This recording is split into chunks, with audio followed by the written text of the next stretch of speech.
Hey, what's going on, guys? Welcome back to another YouTube video. Today I got a pretty cool video. Actually, this was requested over on my Instagram. So if you guys ever want to go see a certain video here on YouTube, any specific questions you have, feel free to reach out to me on my Instagram at KishIsRonnie, and I'll try to make a YouTube video out of it. But today, I'm actually walking you guys through the exact cold call script that my VAs are using. In my opinion, it's probably top 10 in probably the country, in my opinion, for real estate cold calling, just for the fact of how much testing we've done on it. A/B testing different lines, different words, different structures. So we've really kind of narrowed down into human psychology of why this script works on the phones if you're trying to get real estate leads. So with that said, I'm gonna hop into my computer and let's get right into it.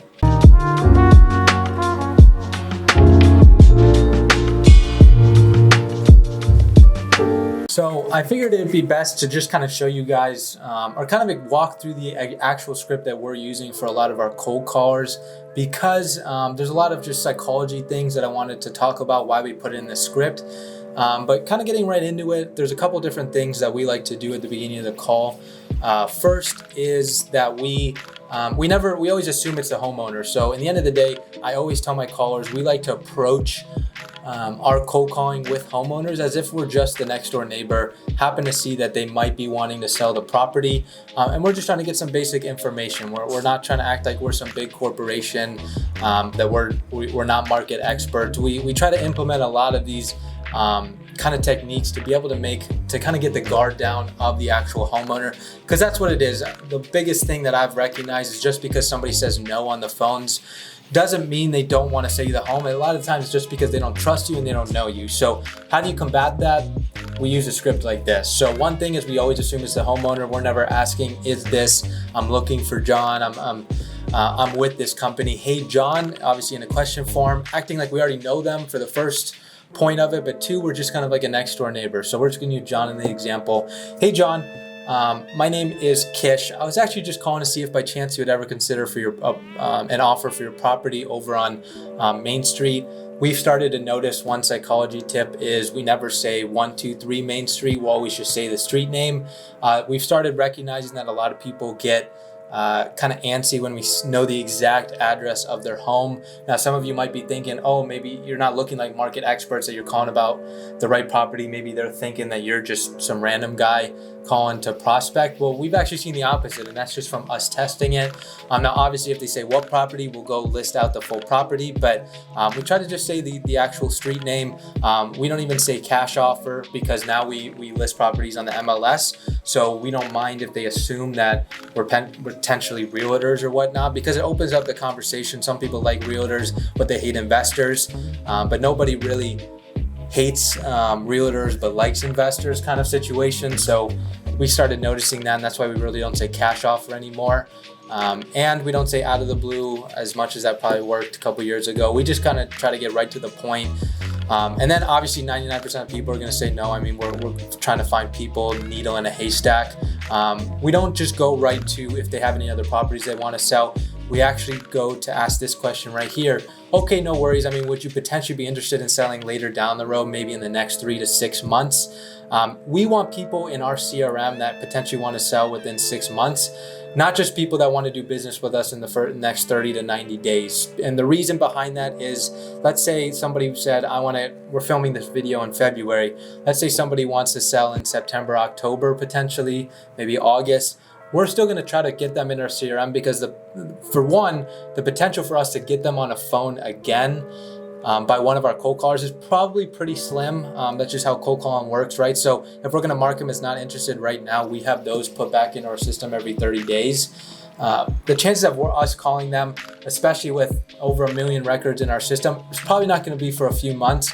And by that time, a lot of people have called them. Probably some people have taken them down in their CRM.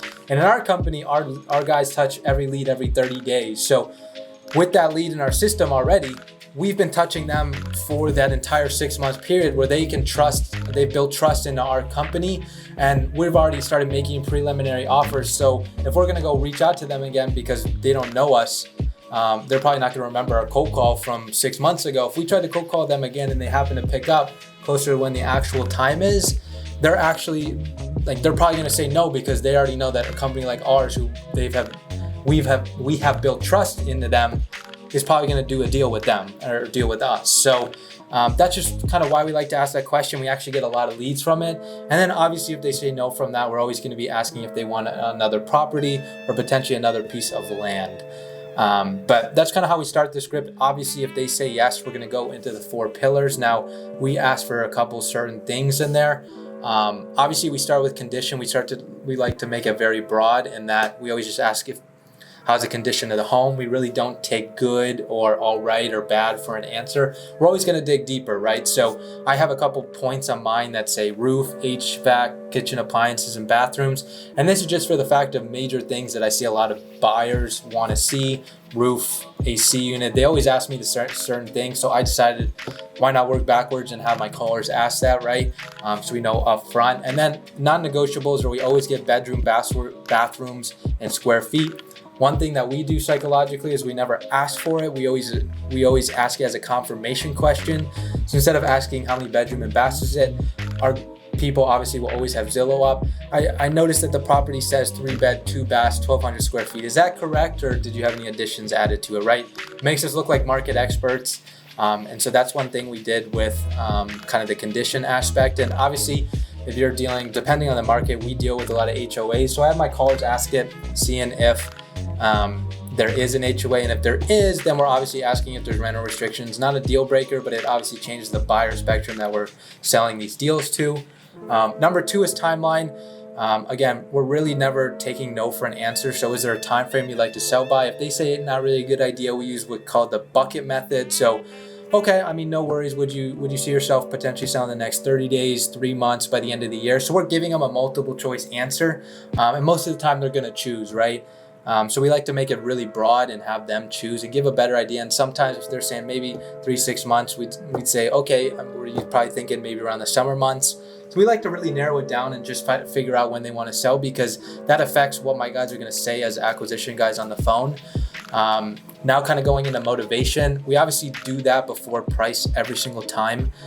Reason is, I mean, you guys should already know this, right? I mean, motivation could heavily affect what kind of number comes out of their mouth. So again, we always try to ask for it if they haven't told us any particular reason why you're looking to sell. Now, obviously, if a homeowner is going to come to us and say everything's fully remodeled, great, nothing needs to be done to the home, we give the option to say, seems like a really nice home, why are you looking to sell? So we just try to make it so real life example, right? Even though these are real life sellers, right? But we just want to act like, I mean, realistically, this is a good question to ask. If there's nothing wrong with the home, why would they want to sell? They know we're an investment company. Why would they want to sell to a company like ours and take that time, knowing that we're most likely not going to be able to come in at retail? So that's one thing we do for motivation. Then we get into price. So I always have them ask twice. They don't take no for an answer the first time. First, we'll ask obviously the basic if they have a number in mind. If they don't, one thing we start to notice is sometimes they obviously most of the time they do know about the price, but by asking the second question, have you seen what other properties are maybe going for in the area that are in similar condition, that gives us a good idea of what their headspace is at. It's just one of those things where they'll realize that they won't realize that we're asking the price, but just in an indirect way. Because if they're saying other homes are going for $350, the odds are they're going to be in that range. It's just this competitive nature as humans, right? Like we want to, if they can get this, why can't I get mine for that, right? So we just want to see where their headspace is at, even though we're not directly asking anymore what what the price is. And then obviously once we get that, how we wrap up the call. So this is actually super important that a lot of people look over, is how do you transition this into make it a seamless transition to your actual lead managers or acquisition guys. And so we'll simply just say, I got all the information I need. I'm going to pass it along to one of our home buying specialists. So we say home buying specialists. We don't say managers. We don't say team leads. We don't say anything like that. Boss. We always just assume it's passing on to a different department, which are home buying specialists. For us, it's the lead managers.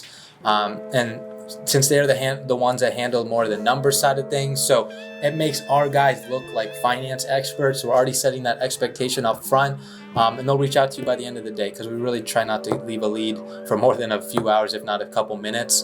Does that sound good? We get that confirmation from them to make them accept that we're going to call them back. And then awesome, appreciate, have a great rest of your day. So hopefully that kind of gives you a good idea of what kind of script we use. We obviously have a bunch of objections and rebuttals, but obviously if you guys want to see that in another video, I'm more than happy to make that. And if you guys have any questions specifically of why we're including certain things on this cold call script, let me know. I think this is, to be honest, we're getting an average of 5 to 8 leads a day per agent from this script alone, and probably one of the most competitive markets. So if you guys found some value, I'd really appreciate you drop the like button, subscribe, click on the notification bell. If you want to see me post videos, obviously every Tuesday and Friday, we're doing them at 8 a.m. Central Standard Time. And if you guys are looking to get into the business and would love to kind of get somebody to not necessarily hold your hand, but get into a program where somebody's helping you build a business, a 6-figure business in less than 90 days, click the link in the description. I have a free call you can hop on with me, 15 minutes, just kind of breaking down the business and see potentially if we're a good fit for each other. Obviously, it's going to be an investment, but if you guys want to see results really quickly, that's how I did it. Fill out that link in the description. Let me know when you do reach out to me on Instagram. But with that said, hope you guys enjoy. I'll catch you in the next video.